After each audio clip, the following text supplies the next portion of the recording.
هل الحكم الشرعي جاء لإصلاح هذا الواقع أو جاء لتقرير الواقع كما هو والبناء عليه لإصلاحه؟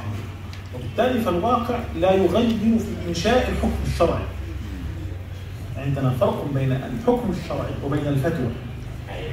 الحكم الشرعي هذا جاء للإصلاح، فهذا ثابت لا يمكن تغييره لأنه انبنى على الأدلة الشرعية.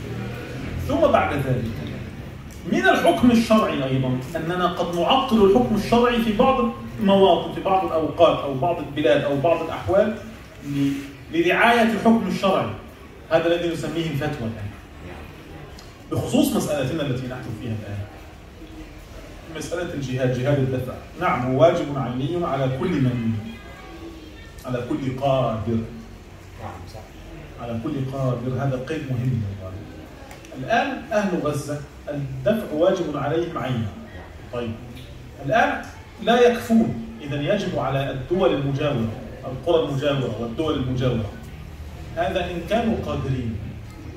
الآن الواقع عندنا يقول ماذا؟ يقول أنك لو تحمل السلاح وتذهب إلى الحدود لتقاتل، يعني مثلا أنا مصري سآخذ السلاح وأذهب إلى الحدود وأدخل، هل سأدخل؟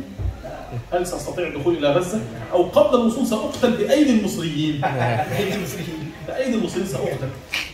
طيب لو لا أقتل، يعني أنا خرجت معي 1000 واحد حتى أمر، لابد أن أقتل هؤلاء المسلمين الذين يحرسون الحدود هؤلاء، وهؤلاء جماعة من العوام، يعني هم جهلة بالأحكام الشرعية، جهلة بكل شيء، لا يعرفون شيئا، فقط يريد أن يقضي مدة خدمة عسكرية ويذهب إلى أمه.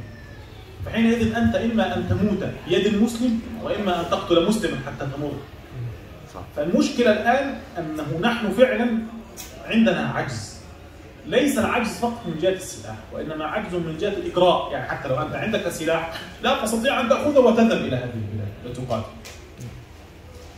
أما الحكم الشرعي لا ثابت، لكن ما يثبت على من؟ على من كان قادرا. لن يتغير هذا الحكم لأنه حكم فيه الإجماعات الكثيرة. طيب الآن يأتينا في مسألة أخرى، وهي هل يمكن أصلا أن يتغير الحكم الشرعي في هذه الحالة، حالة الاستضعاف التي نحن فيها؟ لا، قلنا لا يتغير الحكم الشرعي من حيث هو حكم، وإنما قد يطرأ شيء ما فيجعلنا نفتي بمسألة خاصة في وضع خاص بما يصلح أمور المجاهدين أو بما يصلح أمور الناس، لكن هذا يتقدر بالخصوص في هذا المحل، يعني لا يمكن نضع له ضابطا مضطردا. فهمت مقصودي؟ نعم.